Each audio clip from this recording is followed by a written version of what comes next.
어떤 이별은 눈물도 필요 없었다. 그저 다시는 열리지 않는 문 하나만으로 충분했다. 나는 올해 73이다. 수원 외곽 오래된 주택가 골목 끝 담쟁이가 기어오른 회색 담벼락 뒤에 조용히 살아간다. 이 집은 아내와 함께 살던 곳이기도 하고 그녀가 떠난 뒤 홀로 늙어가고 있는 공간이기도 하다. 매일 아침이면 따뜻한 물에 생강을 넣고 은은하게 끓인다. 손에 익은 주전자 사라진 손길 익숙했던 기척, 모두 시간이 데려가 버렸다. 그럴 때면 난 라디오를 튼다. 여전히 주파수를 정확히 맞추지 않으면 잡음이 섞인다. 그 속에서 흐릿한 옛 노래가 들릴 때면 마음 한켠이 서늘해진다. 그 자리에 앉아 웃던 그 사람이 어디로 갔을까? 주방 창문 너머로 햇살이 들어온다. 먼지가 부유하고 커튼은 반쯤 열려 있다. 나는 늘 그 자리를 바라본다. 식탁 반대편 지금은 비어있는 의자 하나. 몇십 년 전 누군가 앉아있던 그 자리다. 나이가 들면 기억은 점점 뿌옇게 흐려지기 마련이라지만 이상하게도 어떤 장면은 더 선명해진다. 고등학교 시절 붉은 나무잎이 떨어지는 운동장, 그리고 그 아이. 그 애의 이름을 입 밖으로 꺼낸 적은 없다. 하지만 그 이름은 내 심장 어딘가에 너무 또렷하게 남아있다. 그 시절 나는 사랑을 했었다. 어설프고 순수했고, 그래서 더 진심이었던 사랑. 그리고 그 사랑은 사라졌다. 한순간에 아무런 인사도 없이 문을 닫고 떠나버렸다. 그 후로 긴 시간이 흘렀다. 나는 나름대로 살아왔고, 때론 버텼으며 때론 도망쳤다. 그리고 지금 이렇게 혼자 남았다. 요즘은 손목이 아프고 허리도 자주 삐끗한다. 음식을 하다 보면 자꾸 소금과 설탕을 헷갈리게 된다. 그래서 며칠 전 결국 결심했다. 도우미 아주머니를 부르기로. 이상하게도 그 결심을 하던 날 바람이 달랐다. 부엌 창문을 타고 들어오는 가을 바람은 묘하게 낯익었다. 마치 오래전 어디선가 스쳐간 바람 같았다. 그날 밤 나는 잠들기 전 스스로에게 물었다. 혹시 다시 문이 열린다면 나는 그 앞에서 울 수 있을까? 요즘에 나는 조용함에 익숙하다. 아니, 조용함 속에 갇혀 있다고 해야 더 정확할지도 모른다. 아침 일찍 눈을 뜨면 마치 자동처럼 몸을 일으키고 슬리퍼를 신는다. 거실을 가로질러 주방으로 가는 동선은 늘 같다. 물을 끓이고 잔을 꺼내고 차심을 적신다. 찻잔을 들고 거실 창가에 앉으면 밖에선 먼지가 날리고 아이들 웃음소리도 들린다. 하지만 그 소리들은 내 창틀을 넘지 못한다. 나는 이 집의 안쪽 그늘 속에서만 살아간다. 가끔은 TV를 켜두기도 한다. 화면에는 웃고 떠드는 사람들, 반짝이는 조명 손님들로 붐비는 음식점, 화려한 도심의 밤풍경. 그 속에 나는 없다. 나는 리모컨을 들어 조용히 전원을 끈다. 이 집은 오래된 나무 바닥이 깔려 있다. 걸을 때마다 삐걱이는 소리가 난다. 누군가 함께 살 때는 그 소리도 따뜻했다. 조심해요. 거기 나무 울어요. 아내가 그렇게 웃던 목소리가 아직도 귀에 맴돈다. 하지만 이제 그 삐걱임은 그저 나 혼자 걷는 소리일 뿐이다. 식탁 위엔 혼자 쓰는 밥그릇 반찬 두어 가지. 전에는 먹던 것도 이젠 귀찮아진다. 내가 가장 오래 머무는 공간은 거실 창가 옆 작은 1인용 소파다. 그 자리는 햇빛이 가장 오래 머무는 곳이기도 하다. 오후 2시쯤 되면 창을 통해 들어오는 햇살이 소파를 감싸는데 그 온기는 묘하게 사람을 착각하게 만든다. 마치 누군가 내 옆에 앉아있는 듯한 그런 착각. 손에는 오래된 책을 들고 있어도 글자는 잘 눈에 들어오지 않는다. 대신 떠오르는 건 오래된 기억들이다. 너는 나중에 어떤 어른이 되고 싶어? 그 시절 그녀가 물었었다. 나는 대답하지 못했었다. 그리고 지금 이 나이에 나는 어떤 어른인가? 질문은 여전히 유효하다. 몇 날 며칠을 망설인 끝에 결국 집에 전화를 걸었다. 도우미 아주머니를 구한다는 광고를 보고 목소리는 조심스러웠고 나는 말했다. 조용한 분이면 좋겠어요. 말수가 적고 마음이 편한 분이면 좋겠습니다. 상대방은 웃으며 말했다. 마침 그런 분이 계세요. 다음 주 월요일 오전에 보내드릴게요. 전화를 끊고 난 뒤 나는 유난히 오래 침묵했다. 무언가가 바뀔 것 같았다. 아니 어쩌면 무언가가 돌아올지도 모른다는 말도 안 되는 예감. 그날 오후 갑자기 비가 내렸다. 예보에도 없던 가을비. 빗소리가 처마 끝을 두드리며 천천히 흘렀다. 그 소리를 들으며 나는 가만히 주방 창가로 걸어갔다.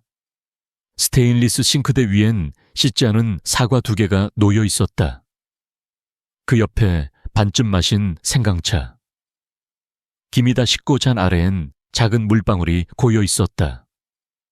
그 잔을 바라보다 문득 떠오른 게 있다. 고등학교 2학년 때였다. 시험이 끝난 날 그녀와 함께 학교 근처 골목 안작은 분식집에 갔었다. 그날 처음으로 같이 비빔밥을 먹었다.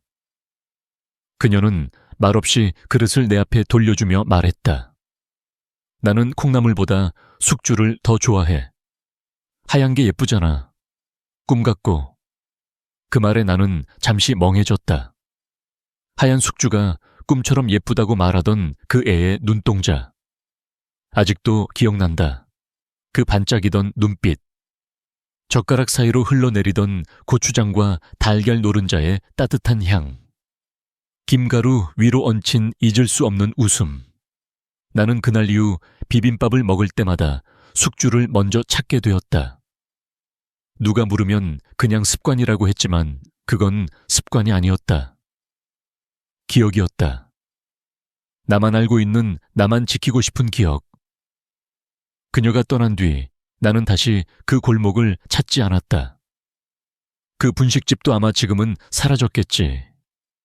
하지만 묘하게도 오늘처럼 비가 내리고 찬 공기가 실내로 스며들 때면 그 냄새가 떠오른다. 참기름 고추장 따뜻한 쌀밥, 그리고 숙주나물. 나는 문득 창문을 열어본다. 비 내리는 소리와 함께 멀리서 누군가 부르는 듯한 희미한 목소리. 바람이 스치고 향기가 스며든다. 잊었다고 생각했던 기억들이 마치 탁자 아래 떨어진 편지처럼 조용히 나를 향해 걸어온다. 그리고 나는 깨닫는다. 그녀를 잊은 적이 없다는 것을. 단 한순간도. 고등학교 2학년 17살. 그때의 나는 매일 자전거를 타고 학교에 다녔다. 수원의 북쪽 집에서 학교까지는 약 20분 거리였다. 길가에 늘어서 있던 은행나무 그 아래 노란 잎들이 떨어질 때면 나는 괜히 속도를 줄이곤 했다. 이 뷰위를 조심스럽게 지나치며 나만의 리듬으로 아침을 시작했다. 우리 학교는 남학교였고 그 옆엔 여학교가 있었다. 체육대회나 봉사활동 같은 연합행사 때 두 학교가 섞여서 움직였다. 그리고 그해 겨울보육원 봉사활동에서 처음으로 그녀를 보게 되었다. 노란 목도리를 두르고 아이의 손을 꼭 잡고 웃고 있던 아이. 이름표엔 이은경이라고 적혀 있었다. 그날 이후 나는 괜히 복도에서 여학생 무리를 지나칠 때 눈을 돌리곤 했다. 운동장 구석 도서관 옆 정문 앞. 그녀의 그림자가 자꾸 내 눈에 밟혔다. 이름 석자를 속으로 반복하며 말을 걸까 말까를 수십 번 고민했다. 그리고 드디어 2번째 봉사활동 날. 우리는 같은 조가 되었고 아이들 책장을 함께 정리하게 되었다. 나는 책을 정리하는 척하며 일부러 천천히 움직였다. 그녀는 나를 한번 쳐다보더니 작게 말했다. 아까부터 숙주 이야기 하시던 분 맞죠? 나는 얼떨결에 고개를 끄덕였고 그녀는 웃었다. 숙주 좋아해요, 나도요. 왠지 하얘해서 꿈 같잖아요. 그때부터였다. 우리는 자주 마주쳤고 우연은 점점 운명처럼 느껴졌다. 도서관에서 같은 책을 짚고 매점에서 우유를 같이 사고 비 오는 날엔 우산을 함께 썼다. 나는 그녀에게 편지를 쓰기 시작했다. 직접 쓴 삐뚤빼뚤한 글씨로 오늘 있었던 일을 적고 그녀의 웃음이 좋았다는 말을 담았다. 그녀도 나에게 짧은 쪽지를 건넸다. 오늘 네가 웃어서 나도 웃었어. 어느 날은 몰래 도시락 반찬을 바꿔 먹기도 했고 어느 날은 서로의 생일에 작은 손수건을 주고받기도 했다. 나는 그녀의 집 앞까지 몰래 따라간 적도 있었다. 그녀가 들어갈 때까지 멀리서 서서 기다리며 괜히 한참을 서 있곤 했다. 우리의 사랑은 말로 하지 않아도 충분했다. 눈빛만으로도 숨결만으로도 우리는 서로에게 가장 특별한 사람이었다. 그 시절 나는 그녀와 함께 있을 때 세상이 더 따뜻하게 느껴졌고 시간이 천천히 흘렀다. 그녀가 웃을 때 나는 나도 모르게 미래를 상상했다. 그녀와 함께 밥을 먹고 함께 걷고 함께 나이 드는 미래를. 그땐 몰랐다. 그 미래가 그렇게 멀리 사라질 줄은. 그 잎들이 그렇게 쉽게 떨어질 줄은. 겨울방학이 다가오던 어느 날 나는 마음을 크게 먹고 그녀에게 편지를 하나 더 썼다. 이번엔 짧은 쪽지가 아니라 처음으로 내 속마음을 다 담은 편지였다. 은경아, 혹시 우리가 어른이 되어서도 서로를 기억한다면 그때도 오늘처럼 웃을 수 있을까? 나는 너를 생각하면 가슴이 따뜻해져. 그게 사랑인 줄은 잘 모르겠지만 너와 함께 있는 이 시간이 내 인생에서 제일 소중하다는 건 확실해. 나는 편지를 노란 봉투에 넣고 밖에서 산 작은 머플러와 함께 종이 가방에 담았다. 그리고 학교 근처에서 그녀를 기다렸다. 그날따라 눈이 많이 내렸다. 흰 눈 사이로 그녀가 나타났을 때 나는 가방을 조심스럽게 건넸다. 그녀는 당황한 얼굴로 웃었다. 뭐야 이거. 생일도 아닌데. 나는 웃으며 말했다. 그냥 올해가 가기 전에 너한테 주고 싶었어. 그녀는 아무 말 없이 고개를 끄덕이며 가방을 안고 품에 꼭 껴안았다. 며칠 뒤 그녀도 내게 봉투 하나를 건넸다. 조심스럽게 테이프가 붙어 있었고 봉투 뒷면엔 작은 글씨로 이렇게 적혀 있었다. 이거 꼭 시험 끝나고 읽어. 약속이야. 나는 그 약속을 지켰다. 대학 수학 능력 시험이 끝난 날 나는 방 안에 앉아 그녀의 편지를 열었다. 너랑 있으면 나는 나 자신이 좋아졌어. 다른 사람들 앞에선 조용하고 눈치만 보던 내가 너랑 있을 때는 웃을 수 있었거든. 고마워. 그리고 혹시 우리가 떨어지게 되더라도 나는 널 오래도록 기억할 거야. 편지를 읽으며 나는 세상이 다 내 편인 것만 같았다. 우린 그렇게 서로를 향해 마음을 건넸고 그 무엇보다도 순수한 약속을 했다. 우리 졸업하면 같이 놀러 가자. 아무도 모르는 시골 마을로 가서 하루 종일 걷고 비빔밥도 먹고 라디오도 듣고 그때는 꼭 손도 잡고. 그 약속은 내 마음 한구석에 지금까지도 그대로 남아있다. 아무도 모르게 오직 나만 간직한 채로. 그해 겨울은 유난히 추웠다. 아침이면 교복 위에 두꺼운 외투를 껴입고 목도리는 2번을 감고 나서야 자전거를 탈 수 있었다. 나는 매일 학교에 가기 전에 잠시 여학교 정문 근처를 서성이곤 했다. 혹시 그녀를 볼 수 있을까? 혹시 눈이 마주칠까? 혹시 오늘도 웃어줄까? 그녀는 늘 비슷한 시간에 등교했다. 노란 목도리, 코끝이 빨개진 얼굴 손에 든 책과 도시락. 멀리서 봐도 단번에 알아볼 수 있었다. 어느 날은 그녀가 나를 발견하고 조용히 손을 흔들었다. 나는 당황해서 고개만 끄덕였다. 그녀는 웃었다. 그 웃음은 겨울 아침 햇살처럼 따뜻하고 투명했다. 우리는 서로 바쁜 척하면서도 늘 작은 시간을 틈타 마주쳤다. 매점에서 만두 하나를 같이 나눠 먹기도 하고 도서관에서 자리를 양보하며 쪽지를 건네기도 했다. 그 모든 순간이 아무렇지도 않게 지나가는 일상 같았지만 지금 생각하면 그건 분명 우리만의 방식으로 나눈 사랑이었다. 그녀는 자주 노트를 빌려갔다. 그리고 돌려줄 때면 노트 귀퉁이에 짧은 글을 남겨놓곤 했다. 오늘은 눈이 와서 기분이 좋아. 너랑 같이 도서관에서 공부하면 덜 졸려. 빨리 졸업했으면 좋겠다. 같이 어른 되고 싶어.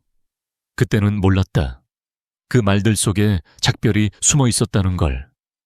겨울방학을 앞둔 어느 날 그녀가 수업을 빠졌다. 처음엔 감기일 거라 생각했다. 이틀, 사흘, 일주일이 지나도 돌아오지 않았다. 나는 불안했다. 매일같이 노트를 들고 도서관에 앉았지만 그녀는 오지 않았다. 그리고 드디어 누군가 말했다. 이은경께 미국 간다던데. 나는 믿지 않았다. 그녀가 떠날 거라는 말을 단 한마디도 들은 적이 없었으니까. 그녀의 편지 어디에도 작별의 기미는 없었으니까. 나는 그녀의 집 근처를 찾아갔다. 그 집 대문은 굳게 닫혀 있었고 문 앞엔 짐을 실은 이삿짐 트럭이 서 있었다. 그 순간 내가 손에 들고 있던 편지는 더 이상 어디로 가야 할지 모르게 되었다. 나는 그 편지를 가슴에 품고 돌아섰다. 그때까지만 해도 믿고 있었다. 내일이면 다시 만날 수 있을 거라고. 다음 주면 다시 웃어줄 거라고. 그게 마지막일 줄은 몰랐다. 며칠을 고민하다 나는 용기를 내어 그녀의 집 앞에 다시 갔다.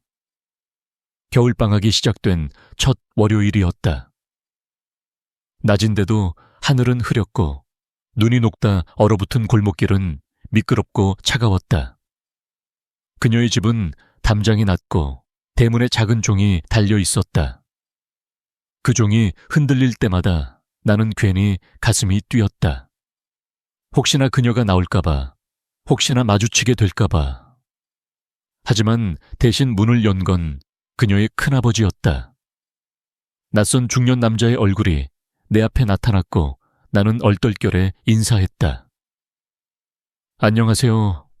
혹시 은경이 집에 있나요? 그는 날 아래 위로 훑더니 무표정한 얼굴로 말했다. 너 그 학교 학생이지. 네, 이제 그만하자. 그 애는 여기 없어. 나는 당황해 말을 잇지 못했다.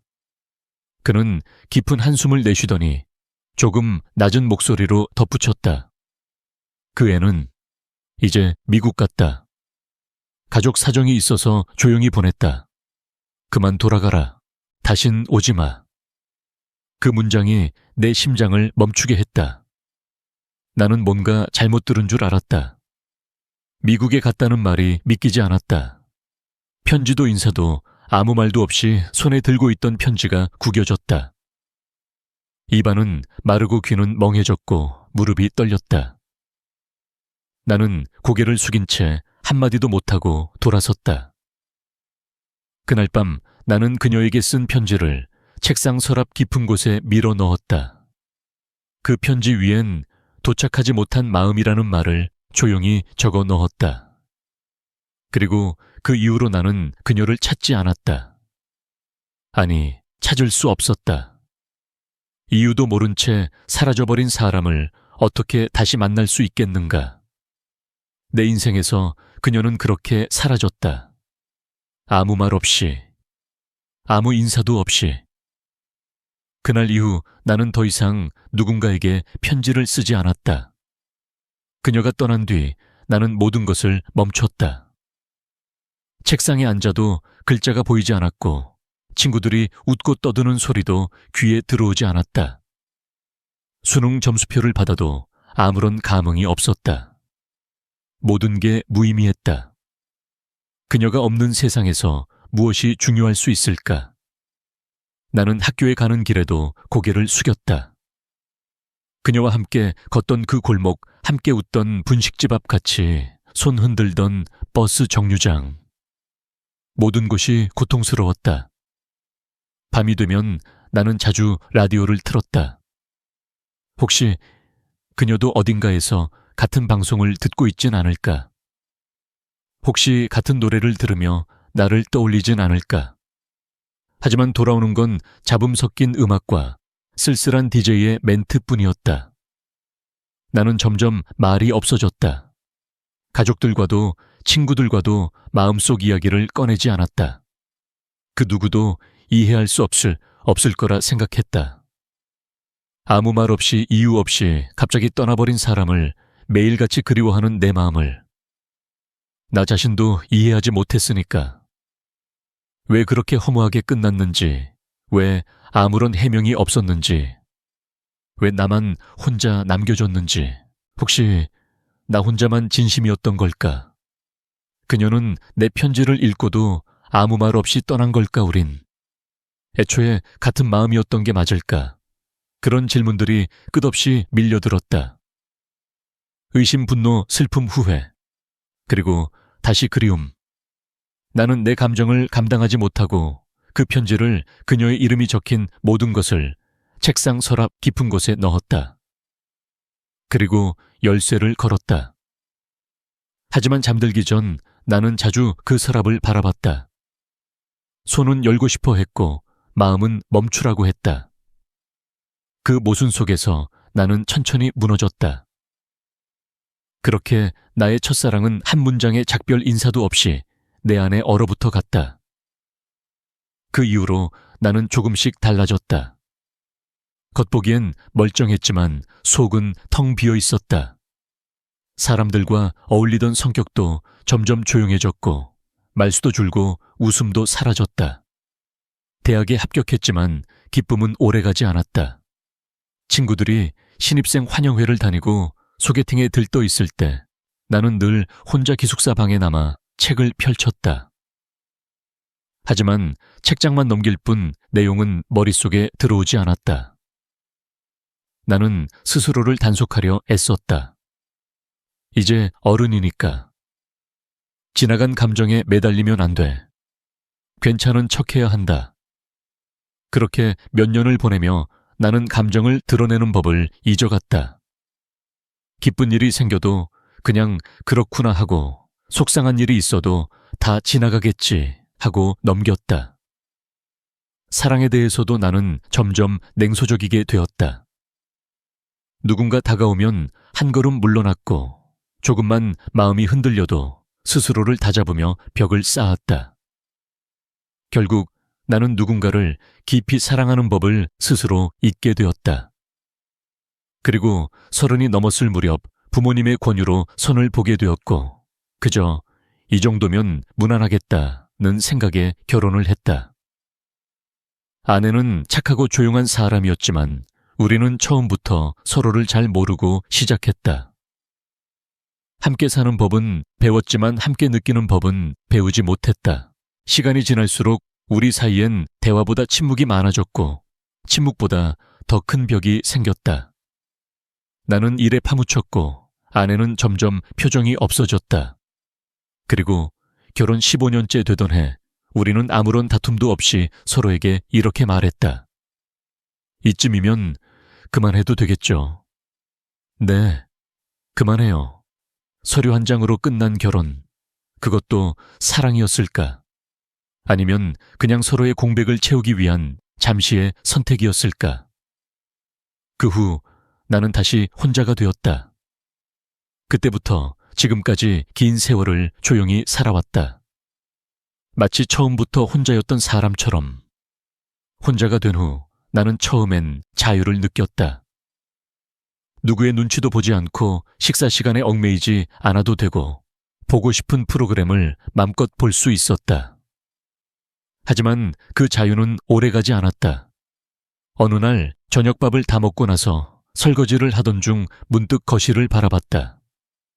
불이 꺼진 텔레비전 빈 소파, 그리고 조용한 시계 소리. 그제야 깨달았다. 내가 돌아오는 집엔 이야기할 사람이 없다는 걸. 나의 오늘을 들어줄 사람도, 내일을 함께 기대할 사람도 없다는 걸. 그 후로 하루하루가 똑같아졌다. 아침에 일어나 물을 끓이고 혼자 밥을 먹고 신문을 대충 훑고 가끔 시장에 다녀오고 밤이 되면 조용히 불을 끈다. 누군가 나를 찾아올 일도 없고 내가 누군가를 찾아갈 이유도 없었다. 가끔은 핸드폰을 들여다보았다. 문자맨 홍보 메시지뿐이고 통화 기록엔 며칠째 아무런 이름도 뜨지 않았다. 어느 순간부턴 전화벨이 울리면 심장이 두근거렸고 막상 스팸인 걸 확인하면 묘하게 실망했다. 그럴 때면 나는 오래된 사진첩을 꺼내 들었다. 여행 갔던 사진, 젊은 날 친구들과의 사진, 그리고 고등학교 졸업 앨범 속 그녀의 이름 아래 작게 찍힌 사진. 그 얼굴을 보며 나는 다시 묻곤 했다. 잘 지내고 있을까? 혹시 나처럼 기억하고 있을까? 하지만 답은 없었다. 항상 그랬듯 밤이 깊어질수록 마음은 무거워졌다. 불을 끄고 누우면 천장이 너무 높게 느껴졌고 이불 속은 이상하게 싸늘했다. 가끔은 꿈에서 그녀를 만났다. 그때마다 나는 말을 걸 수 없었다. 그녀는 항상 뒷모습만 남긴 채 먼 골목 끝으로 걸어갔다. 나는 그 자리에 서서 그저 불러보지도 못한 채 깨어났다. 눈을 뜨면 현실은 늘 같은 자리. 조용한 방, 식지 않은 허전함, 그리고 텅 빈 하루. 나도 모르게 중얼거렸다. 나는 점점 잊혀지는 사람인가? 그렇게 나는 세상과 천천히 멀어져 가고 있었다. 누군가와 함께였던 기억만이 나를 사람답게 만들어주고 있었던 걸 그제야 알았다. 그렇게 몇 해를 보냈다. 아무 일도 없는 날들이 너무도 많이 쌓였다. 아침이면 자동처럼 일어난다. 잠옷 차림으로 화장실에 다녀오고 주전자를 올리고 티백을 꺼내 컵에 넣는다. 찬물이 우러나는 동안 창밖을 본다. 늘 같은 하늘, 늘 같은 골목, 늘 같은 풍경. 가끔은 내가 어제 이 창밖을 봤는지 그저 상상으로 기억하는 건지 헷갈릴 때도 있다. 티백을 꺼내며 오늘은 단맛이 덜하네 혼잣말을 해보지만 그 말은 다시 공기 중으로 사라진다. 답해줄 리가 없기 때문이다. 아침 식사는 간단히 빵이나 밥 남은 반찬으로 때운다. 예전엔 그래도 국을 끓이곤 했지만 지금은 물조차 귀찮다. 간이 맞든 안 맞든 먹는 사람은 나 하나니까. 식사를 마치면 신문을 펼친다. 정치면은 대충 넘기고 문화면에서 옛 배우들 소식을 훑는다. 같은 시대를 살아온 사람들 소식이 왠지 모르게 더 눈에 들어온다. 누가 병들었는지, 누가 세상을 떠났는지. 어느 날은 한 구석 작은 부골 안에서 익숙한 이름을 발견했다. 그 이름을 가만히 보고 있다가 신문을 접었다. 그리고 아무 말 없이 창밖만 오래도록 바라봤다. 점심시간이 되어도 특별한 건 없다. 마트에서 산 냉동식품을 전자레인지에 든다. 비프 커틀릿 계란말이 감자조림. 예전엔 혼밥이 익숙하지 않았는데 지금은 익숙함이 아니라 체념이다. 누가 와서 문을 두드리면 어떨까 상상해보기도 한다. 배달원이 아니고 광고 전단 돌리는 사람도 아닌 진짜 누군가. 나를 찾아온 사람. 하지만 그런 일은 일어나지 않는다. 그건 드라마에서나 있는 일이니까. 저녁이 되면 하루는 느리게 막을 내린다. 노을은 창문을 붉게 물들이고 그 속에서 나는 소파에 앉아 그냥 눈을 감는다. 잠들지도 완전히 깨어있지도 않은 상태로. 하루가 가는 소리는 없다. 그저 사라질 뿐이다. 그리고 그 사라짐 속에서 나는 여전히 그녀를 생각한다. 마치 언젠가는 다시 만날 수 있을 것처럼. 그런 날들이 계속되던 어느 날이었다. 계단을 내려오다가 발을 삐끗했다. 손에 들고 있던 우유와 식빵 봉지가 바닥에 흩어졌고 무릎은 바닥에 부딪혀 시큰거렸다. 혼자 사는 집에서는 그 작은 사고조차 크게 다가온다. 약을 바를 손이 없다는 사실, 다음 날 멍든 자국을 보며 혼잣말로 괜찮아 해야 하는 상황. 그 일을 겪고 나서 나는 처음으로 생각했다. 이대로 계속 혼자 괜찮을까? 며칠을 망설이다가 동네 복지센터에 전화를 걸었다. 그곳 직원은 친절하게 상담해줬고 집안일을 도와주는 파트타임 도우미를 연결해주겠다고 했다. 나는 조심스럽게 말했다. 시끄럽지 않은 분이면 좋겠습니다. 괜히 이것저것 물어보지 않고 조용히 일하시는 분. 직원은 웃으며 대답했다. 그런 분 계세요. 아주 조용하고 성실한 분이 계시거든요. 예전에 간호사였는데 지금은 은퇴하고 일 도우세요. 말씀하신 조건에 딱 맞을 겁니다. 도우미가 오기로 한 날이 가까워질수록 이상하게 마음이 어수선해졌다. 괜히 집안을 몇 번이고 청소하고 오래된 커튼도 걷고 냉장고 정리도 했다.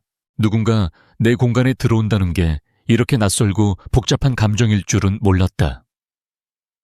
기대와 두려움이 동시에 밀려들었다. 전날 밤엔 잠이 잘 오지 않았다.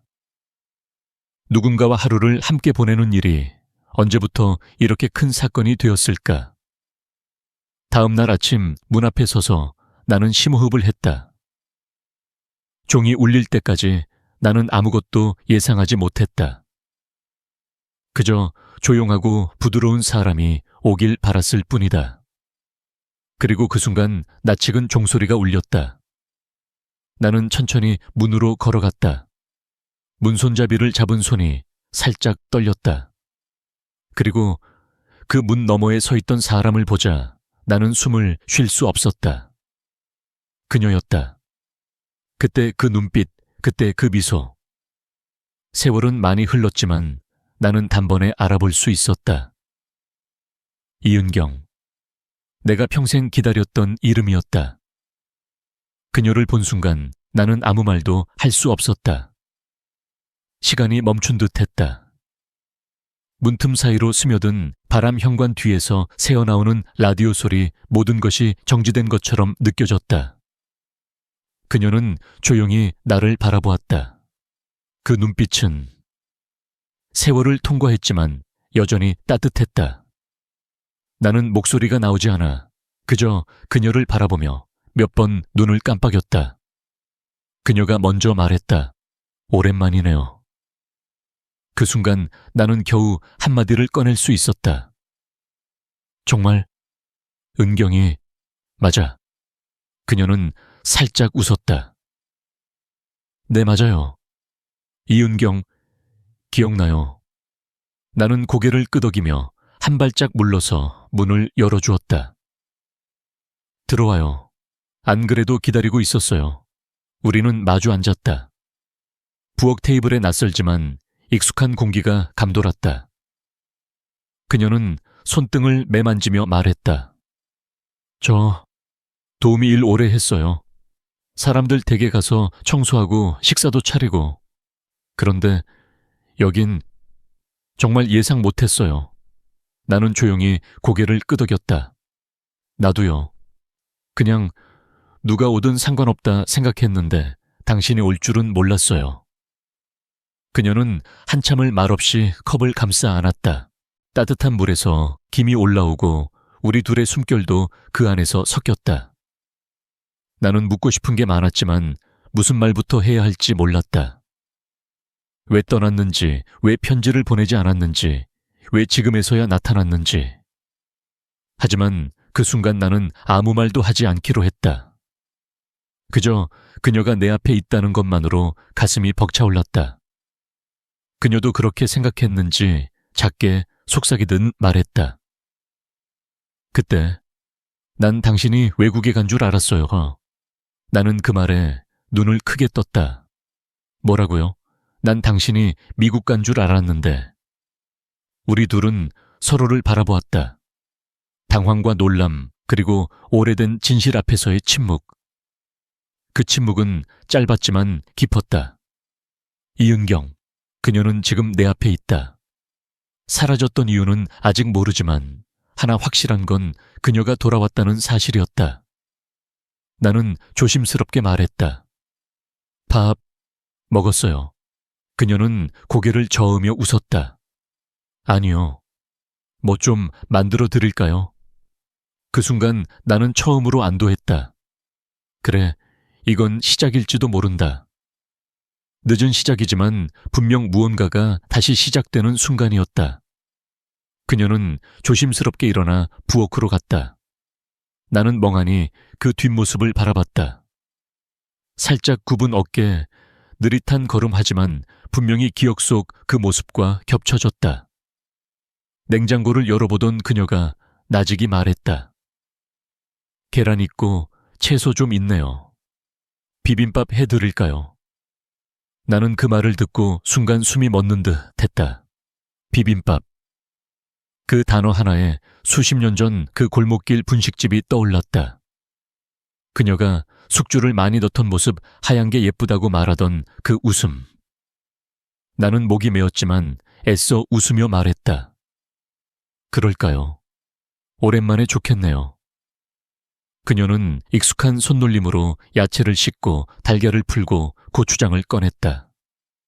나는 아무 말 없이 식탁에 앉아 그녀의 움직임을 바라보았다. 달그락거리는 그릇, 쏘리칼로 재료를 써는 소리, 그리고 무엇보다 부엌에 다시 생긴 사람의 기척이 낯설고 따뜻했다. 그녀는 조용히 말하듯 중얼거렸다. 예전엔 콩나물보다 숙주를 좋아했죠. 기억나요, 제가 그런 얘기했던 거. 나는 천천히 고개를 끄덕였다. 기억하죠? 그 말 듣고 그날 이후로 나도 숙주부터 찾았어요. 그녀는 조용히 웃었다. 그러고는 그 웃음을 감추듯 고개를 숙이고 접시에 밥을 담았다. 잠시 후 우리는 마주 앉아 조용히 비빔밥을 비볐다.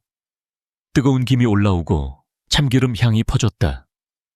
그 속에서 우리는 아무 말도 하지 않고 숟가락을 들었다. 그 한 숟갈 속엔 잃어버린 시간들이 녹아 있었다. 말하지 못한 수많은 사연, 전하지 못한 감정, 그리고 다시 시작해도 될까 하는 조심스러운 마음.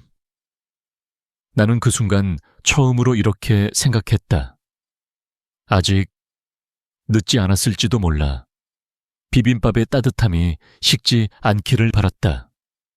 그녀와 마주한 오늘의 이 시간이 끝이 아니라 처음이기를.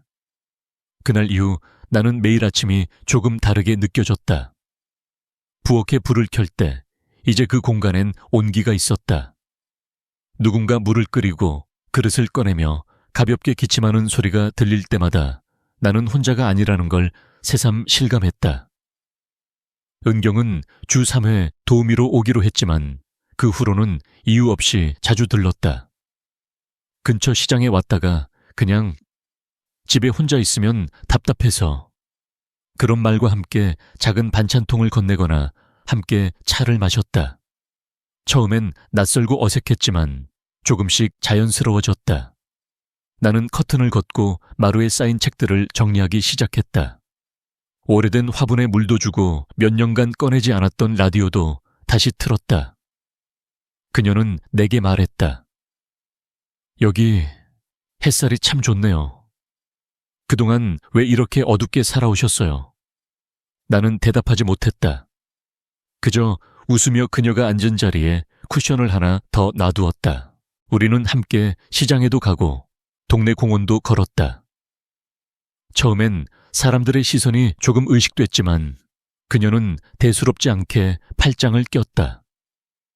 나이 먹은 사람들이 손잡고 다닌다고 누가 뭐라고 하나요? 그 말에 나는 쿡 웃고 말았다. 어느 날은 은경이 작은 종이봉투를 들고 와 손뜨개질로 만든 수세미를 꺼냈다. 요즘 배워봤어요. 심심해서. 나는 감탄하며 받아들었고 그녀는 쑥스러운 듯 말했다. 이거 당신 그릇 닦을 때 쓰세요. 혼자 살면서 아무도 이런 거 챙겨주진 않았을 것 같아서. 그 말을 듣는 순간 나는 마음 한켠이 찡해졌다. 누군가가 이렇게 작은 것이라도 내 삶에 신경 써준다는 게 참 오랜만이었다. 나는 문득 생각했다.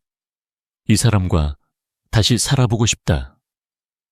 그것이 사랑이든 우정이든 그저 함께할 수 있는 존재라는 사실 하나만으로도 충분했다.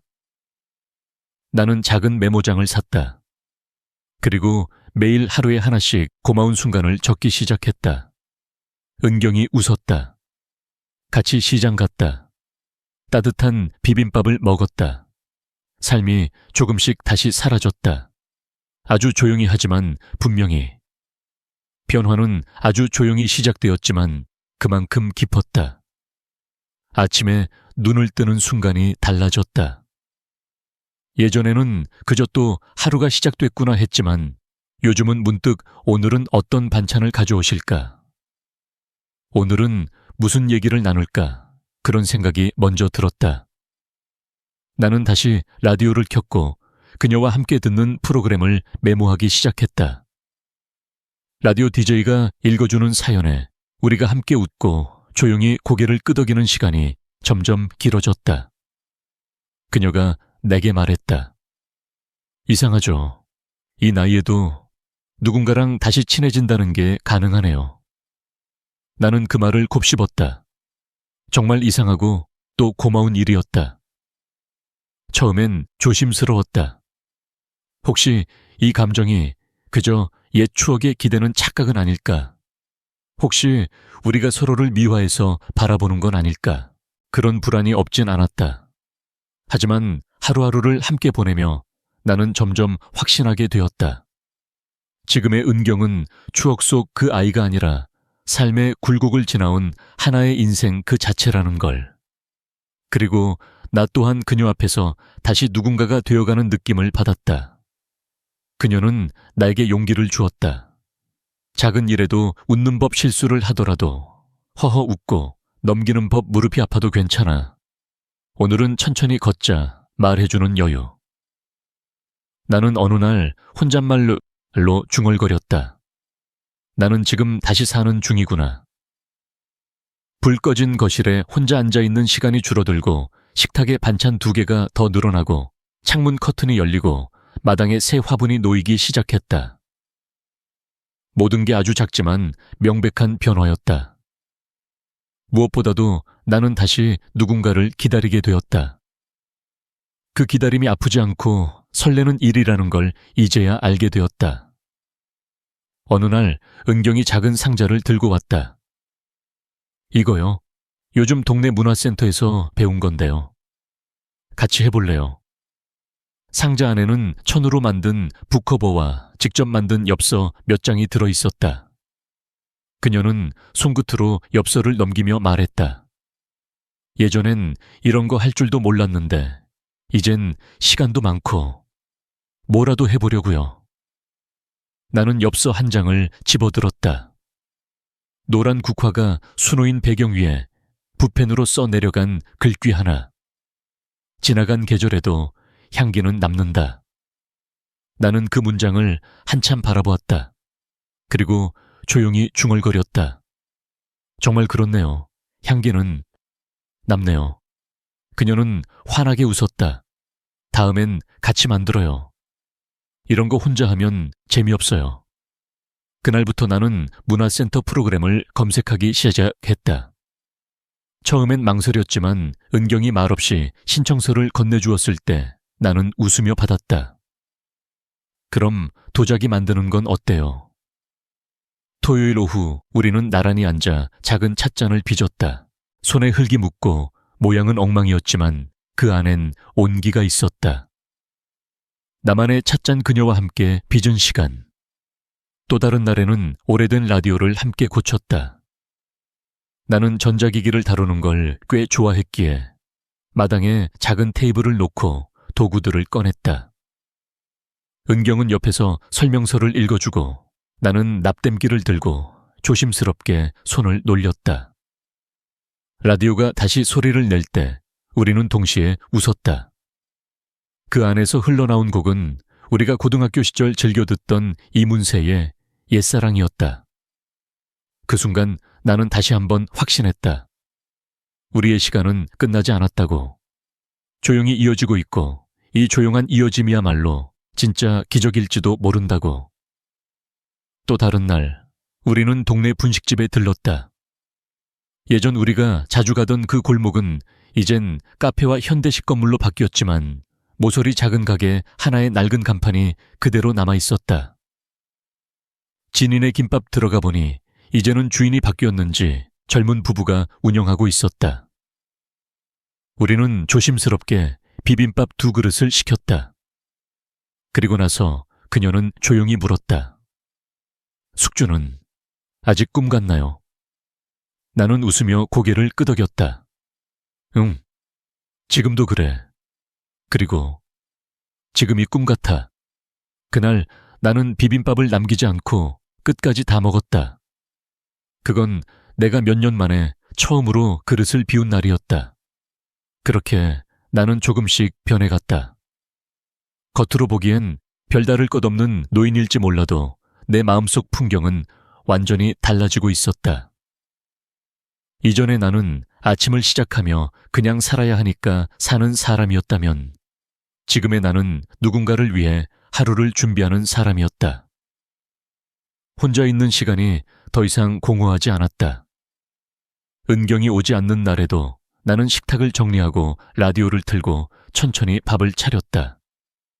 그녀가 안 보여도 그녀의 자리가 느껴졌고 그 자리가 있다는 것만으로 나는 다시 사람이 되어가고 있었다.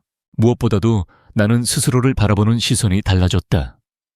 예전엔 매일같이 나는 왜 이렇게 쓸모없는가? 무슨 의미가 있나? 그런 생각을 반복했다. 하지만 지금은 아무리 작은 일이라도 내가 누군가에게 따뜻한 사람이 될 수 있다는 걸 조금씩 깨닫고 있었다. 예전에는 잠들기 전 벽만 바라봤지만 이제는 메모장을 펼쳐 그날 있었던 고마운 일 하나를 적는다. 은경이 오늘 웃으며 내 손등을 토닥였다. 다시 혼자 장을 보러 가도 무섭지 않았다. 라디오에서 들은 노래에 눈물이 났다. 기분 좋은 눈물이었다. 그렇게 내 마음은 조금씩 부드러워지고 조금씩 단단해졌다. 누군가를 사랑한다는 건 어쩌면 거창한 일이 아닐지도 모른다. 그 사람이 오는 길을 기다리는 마음, 그 사람이 좋아하는 찻잔을 미리 꺼내놓는 배려, 그 사람이 떠난 뒤에도 그 여운으로 하루를 살아가는 일, 그 모든 것이 사랑이고 그 사랑이 나를 사람답게 만든다. 나는 이제 안다. 삶이란 건 크게 달라지지 않아도 마음 하나로 충분히 달라질 수 있다는 걸. 그리고 지금의 나는 조금 더 따뜻한 사람이다. 그녀 덕분에 다시 내 마음이 살아났다. 그날은 유난히 바람이 많이 불었다. 나는 오래된 서랍을 정리하다가 문득 현관 옆 낡은 우편함이 떠올랐다. 그 우편함은 10년 넘게 열지 않은 채 방치되어 있었다.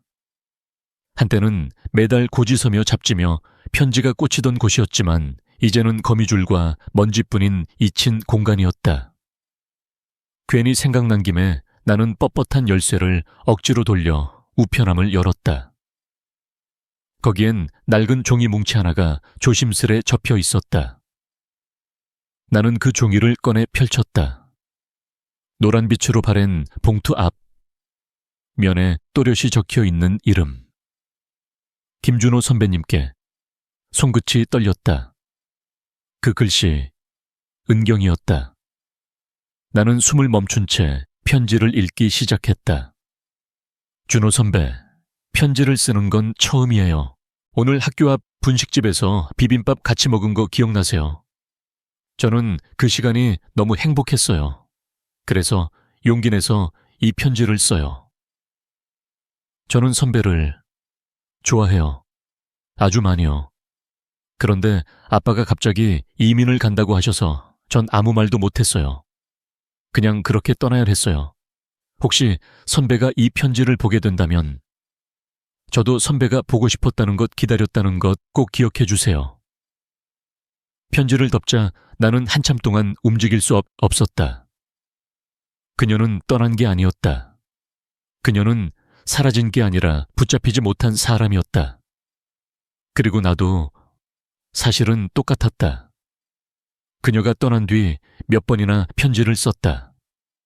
하지만 어머니가 이미 외국 갔다는데 뭐 하러 보내 하며 찢어버렸던 그 순간들. 그때 나는 상처를 넘기지 못하고 그냥 시간을 미워하며 살아온 것이다. 그 편지는 단지 종이 한 장이 아니었다. 그건 시간을 되돌리는 열쇠였고 멈췄던 이야기를 다시 이어주는 달이었다. 나는 조심스럽게 편지를 접어 가슴 깊숙한 곳에 넣었다. 그리고 마음속으로 말했다. 은경아, 너도 나처럼 아팠구나. 그날 밤 나는 오래간만에 잠들기 전 눈물을 흘렸다. 그건 아픈 눈물이면서도 어딘가 따뜻한 아주 오래 기다린 끝에 도착한 위로 같았다. 나는 다음 날 그 편지를 들고 은경이 오는 시간을 기다렸다. 손에 땀이 날 만큼 긴장됐고 가슴은 오래전 학창시절처럼 두근거렸다. 그녀를 다시 마주하는 이 순간이 그저 평범한 하루로 끝나지 않을 거라는 걸 직감하고 있었다. 은경 씨, 그녀가 들어오자 나는 평소와는 다른 말투로 불렀다. 그녀는 고개를 갸웃하며 웃었다. 왜요? 무슨 일 있으세요? 나는 말없이 그 편지를 조심스레 꺼내 그녀 앞에 내밀었다. 그녀의 눈이 커졌다. 그 손이 떨렸다. 그리고 편지를 펼치는 순간 그녀는 숨을 들이켰다. 이걸 어떻게... 나는 조용히 말했다.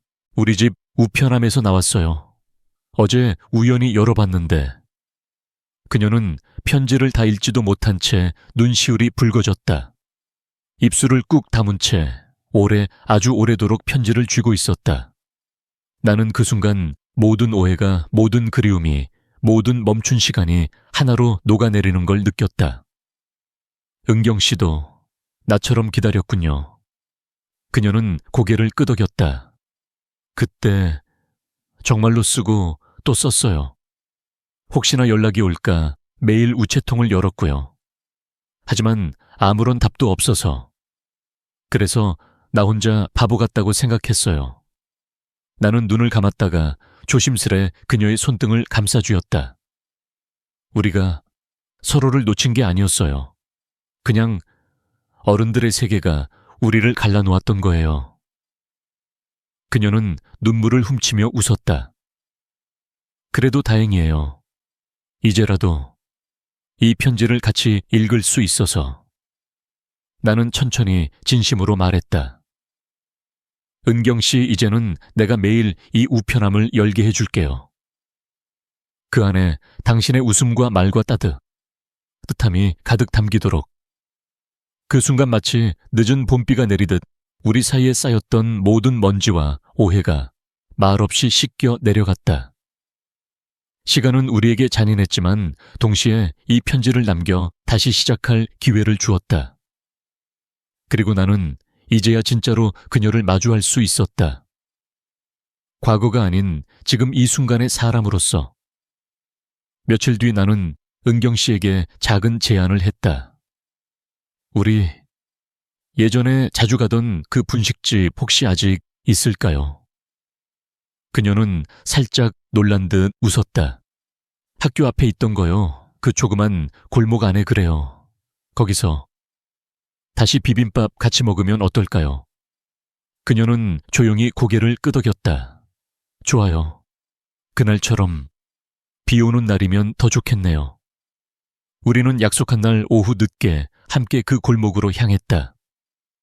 길은 예전보다 조금 더 복잡해졌고 가게도 리모델링 되어 있었지만 간판만은 여전히 그대로였다. 고몬의 비빔밥, 하얀 글씨에 세월의 흔적이 묻어 있었다. 가게 문을 열고 들어서자 익숙한 된장국 냄새가 우리의 코끝을 간지렸다. 작은 창가 자리. 우리는 예전처럼 마주 앉았다. 예전엔 이 창밖으로 학생들 뛰어다니는 모습이 보였는데 그녀가 창밖을 바라보며 말했다. 지금은 우리 같은 사람들이 그 자리에 앉아 있네요. 내가 웃으며 말하자 그녀도 따라 웃었다. 우리는 말없이 비빔밥을 비비기 시작했다. 그릇이 부딪히는 소리, 숟가락으로 나무를 섞는 소리, 그리고 고소한 참기름 냄새. 모든 것이 기억 속 그날과 기묘하게 겹쳐졌다. 그때 이 자리에서 은경 씨가 말했었죠. 이 맛은 마음이 따뜻해지는 맛이다라고. 그녀는 그 말을 듣고 입을 다물었다가 작게 웃었다. 기억하고 계셨네요. 잊을 수 없죠. 그날 그 비빔밥, 그리고 그날의 당신 표정. 우리는 그렇게 한 숟갈씩 비빔밥을 나누어 먹으며 말없이 오래된 시간을 씻어냈다. 그리고 그날 나는 확신했다. 우리가 지금 함께하는 이 식사 이 순간이야말로 진짜 처음부터 다시 시작하는 순간이라는 걸. 그녀의 눈동자에도 그 마음이 고스란히 담겨 있었다. 식사를 마친 뒤 우리는 아무 말 없이 창밖을 바라보며 앉아 있었다. 창가의 비가 살짝 내리기 시작했다. 작은 물방울이 유리창을 타고 흘러내렸다. 은경 씨가 먼저 입을 열었다. 시간이 이렇게나 많이 흘렀는데도 이 자리에 앉으니 모든 게 어제 일처럼 느껴져요. 나는 조용히 고개를 끄덕였다. 우리 사이에 멈췄던 시간이 이제야 다시 움직이기 시작하는 것 같아요. 그녀가 가방 속을 뒤적이더니 조그마한 낡은 종이 상자를 꺼냈다. 이거요. 당신이 예전에 준 손수건이에요. 수학여행 때 내가 울어서 당신이 건네준 거. 나는 숨이 멎는 줄 알았다. 그 조그만 꽃무늬 손수건 내가 기억하는 그날 이후 다시 볼 줄은 몰랐다. 그걸 아직도 가지고 있었어요. 그녀는 살짝 웃으며 말했다. 버릴 수 없었어요. 그날의 나도 당신도 이 손수건 속에 고스란히 남아 있었거든요. 나는 손을 뻗어 그 손수건을 조심스레 받았다. 오랜 세월의 향기와 함께 그녀의 마음이 전해져 왔다. 그럼 나도 줄 게 있어요. 나는 주머니에서 조심스레 그녀가 보내지 못했던 그 편지를 꺼냈다. 당신의 마음이 담긴 편지는 이제야 비로소 내 손에 제대로 도착했어요. 그녀는 아무 말도 하지 못하고 눈시울만 붉혔다. 나는 조용히 그녀의 손을 감쌌다. 말이 필요 없는 순간이었다. 우리는 서로의 온기로 침묵 속의 진심으로 그 수십 년의 그리움을 감쌌다. 그리고 나는 속삭이듯 말했다. 이제부터라도 매일 편지를 쓸게요. 소리 없는 편지 말고 당신 눈을 바라보며 전할 수 있는 따뜻한 말들로. 그녀는 고개를 끄덕이며 살며시 내 손을 꼭 잡았다. 비는 여전히 창밖에서 내리고 있었지만 우리 안에서는 이미 오랜 겨울이 지나가고 있었다. 요즘 나는 아침이면 다시 커피를 끓인다. 예전에는 그냥 습관처럼 컵에 뜨거운 물을 붓고 무미건조하게 하루를 시작했지만 이제는 향을 맡고 소리 없이 피어오르는 김을 바라보며 조용히 하루를 맞이한다. 창밖으로 햇살이 들어오면 나는 예전보다 조금 더 오래 그 따뜻함을 느낀다. 은경 씨와 다시 만난 후로 내 일상은 크게 바뀐 것도 없는데 모든 것이 다르게 느껴진다. 같은 길을 걷고 같은 동네 슈퍼에 가고 같은 라디오 채널을 틀어놓지만 이제는 그 모든 것이 누군가에게 말해주고 싶은 순간이 되었다. 삶은 여전히 조용하고 몸은 여전히 예전처럼 무겁지만 마음은 가볍다. 무엇보다 외롭지 않다. 어쩌면 우리는 젊었을 때보다 지금이 더 서로에게 가까워졌는지도 모른다. 예전에는 말하지 못했던 감정, 표현하지 못했던 그리움이 이제는 차분히 흘러나온다. 그녀가 내 옆에 있다는 것만으로도 나는 감사하다. 우리에게 주어진 이 늦은 시간 결코 늦지 않았다는 걸 요즘 들어 자주 느낀다. 모든 것이 달라졌고, 그래서 나는 이제야 진짜로 삶이 고요히 흐른다는 걸 배우는 중이다. 오늘 아침 나는 평소보다 일찍 눈을 떴다. 창밖으로 부드러운 햇살이 하얀 커튼 사이로 스며들고 있었다. 바람이 조금 불었고 정원 끝에 감나무 잎이 살짝살짝 흔들렸다. 나는 슬리퍼를 끌고 현관 앞으로 나갔다. 작은 마당 한쪽에 놓인 평상 위 나는 늘 그렇듯 더 따뜻한 차 한 잔을 올려두었다. 잎사귀가 천천히 우러나면서 은은한 향이 퍼졌다. 멀리서 아이들 웃음소리가 들렸다. 어린아이 둘이 골목길을 달리고 그 뒤를 따라 강아지가 깡총깡총 뛰어갔다. 나는 미소를 지으며 그 장면을 바라보았다. 은경 씨는 아직 부엌에서 아침 준비를 하고 있었다. 그녀가 부르는 작은 콧노래 소리가 부엌 문틈 사이로 흘러나왔다. 나는 마당 가장자리에 앉아 따뜻한 찻잔을 두 손으로 감싸쥐었다. 햇살이 손등 위에 내려앉았다. 이제는 괜찮다. 마음속으로 그렇게 중얼거리며 나는 천천히 눈을 감았다. 흐르는 시간이 고맙고 지금 이 순간이 고요하게 아름다웠다. 오늘 저의 이야기를 들어주셔서 감사합니다. 살다 보면 서로의 마음이 닿지 못한 채 시간에 흘려보내야 했던 순간들이 있습니다. 하지만 때로는 아주 오래된 편지 한 장이 오해를 풀고 마음을 다시 잇는 다리가 되기도 합니다. 저는 이제 늦은 봄 같은 하루를 살고 있습니다. 비록 늦게 만났지만 그래서 더 귀하고 그래서 더 따뜻합니다. 혹시 지금 여러분 마음속에도 한때 소중했지만 놓쳐버린 인연이 떠오르셨나요? 그렇다면 지금이라도 그 마음을 꺼내보세요. 그리고 용기 내어 한 걸음 내디뎌 보세요. 우리가 살아가는 이유는 바로 그런 순간들을 위해 존재하는지도 모르니까요. 오늘 제 이야기가 여러분 마음에 작은 울림이 되었기를 바랍니다. 삶은 언제나 우리에게 새로운 시작을 선물합니다. 여러분의 오늘 그리고 내일도 따뜻한 편, 주로 가득하길 진심으로 응원합니다. 이야기가 마음에 드셨다면 좋아요와 구독 부탁드립니다. 다음 이야기에서 다시 찾아뵐게요. 감사합니다.